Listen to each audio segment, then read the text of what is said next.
How can you become the best defensive player? The best defensive players in volleyball have a special ability to read the opponent's attack and position themselves in a way that allows them to track, pursue and play the ball. They have to anticipate the attack with their court position while keeping their body ready for an off-speed hit. The best defenders are doing these 10 crucial things. Of course, some players naturally have these skills, while others have to develop them through training. But all great defenders share one thing: relentless pursuit. They are always ready to react and go after every ball. I can tell you that I wasn't the best defender. I did maybe 5 things from 10 advice I want to tell you. But when I see how Zhenya Grebernikov or Eric Soji are working in the defense, I'm sometimes totally in awe. They are everywhere, they defend impossible balls, and also Javier Weber is speaking about possibility to defend 40% or more balls in defense in one of our courses. So let's start with my 10 crucial advice. You need to become the best defensive player, maybe even in the world. A defender's positioning depends a lot on the opponent's set and the formation of the block. If you can anticipate and read the play as it develops, you'll have an advantage over players who hesitate or guess. Before each serve or receive, take a moment to analyze what's happening on the other side of the net. Check if the setter is front row or back row and how many front row hitters they have. Ask yourself, is there a dominant hitter that the setter favors? What's the most likely set in the situation? How strong is your team's block against that hitter? Does the hitter have tendencies in their attack selections? Next, watch the pass. The quality of the pass or reception often reveals a lot about what kind of set is coming and where it's going. If the pass or defense is behind a 3-meter line, the front row attack will probably be at an angle to the left or right front, meaning an angled attack is more likely. Reading the hitter is all about narrowing down possibilities. Once the ball is set, shift your focus to the setter. You already know if they are front or back row, so if they jump, it's a set or an attack.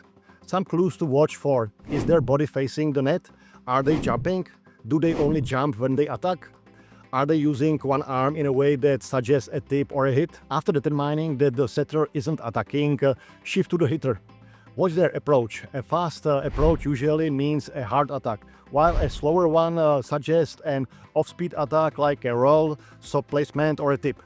One big clue: if the hitter doesn't take a full approach, you can often expect an off-speed attack. The direction of their hits is often given away by their approach angle and shoulder positioning. If an outside hitter approaches from wide outside the court, they usually hit cross-court. If they start near the 3-meter line inside the sideline, look for a line hit or a middle attack. Their shoulders and feet also tell you a lot. If they are squared to the net, they'll probably hit down the line.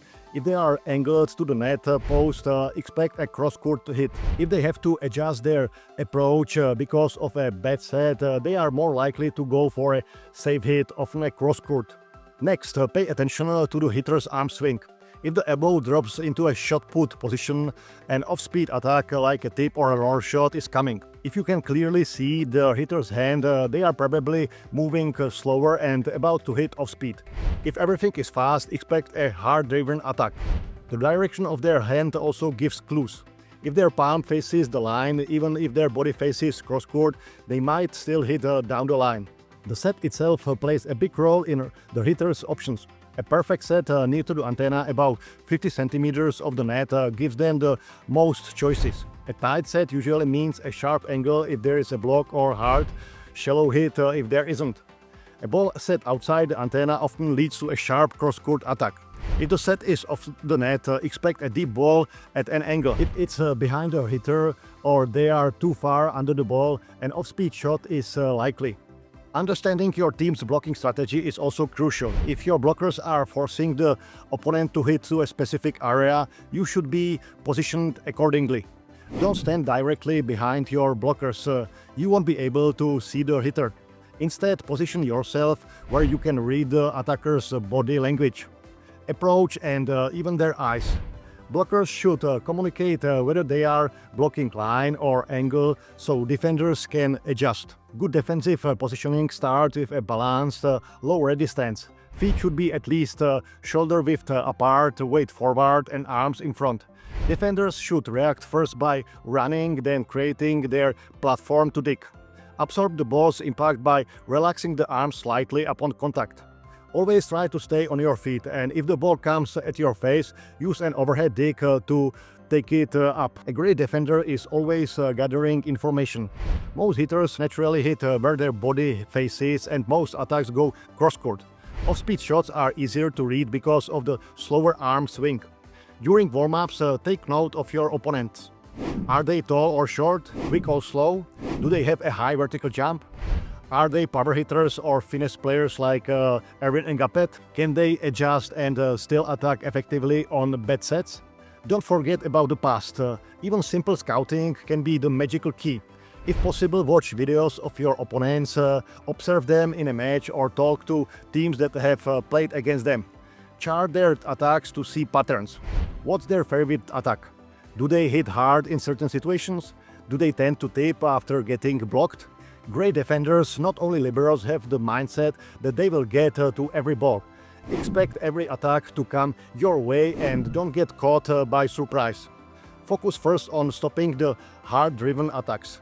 Then react to the off-speed attacks. Move early and get to where the ball is going before it arrives. Frustrate the attackers by keeping the ball in play. There are 3 keys to strong defense: study, discipline, and patience. Study your opponents, train yourself to recognize patterns, and trust your teammates to do their job. And how you achieve that? Your defensive training should start with drills that allow defenders to read the hitter's movement. Start with a coach or player hitting from a ground or box while the defenders focus on reading body language and arm swing. Then introduce sleeve hitters attacking from different positions. Progress to drills with the 2 hitters and multiple defenders communicating and making decisions in real time. Try playing without blockers in some drills to force defenders to focus on reading the attack. But make sure to also train with blockers, since that's the real game situation. Great defense is about positioning, anticipating, and reading the play. The best way to develop these skills is by playing the game and training with purpose. The best defenders are always looking for clues. How the hitters approach, where their shoulders are facing, how their arm swings. And above all, they never give up on a ball. In short, here are the key points from these 10 advice for all who want to become great defenders. A straight approach usually means a line shot, while an angled approach often leads to a cross-court hit. A set outside the antenna usually results in a sharp cross hit, while an off-net set leads to an angled attack. A perfect set near the antenna gives the hitters multiple options, but if it's tight, expect a line shot. If a blocker is late, the attacker will likely try to tool the block. Most balls are hit at an angle because it's easier. If a hitter is off balance, expect a tip, roll, or tool shot. Low short sets often result in an angled hit. By reading these cues, defenders can position themselves to keep the ball alive and turn defense into offense, and your team can win more points and matches. I hope these advice and tips will help you become a better player. I'll see you in the next video. Bye.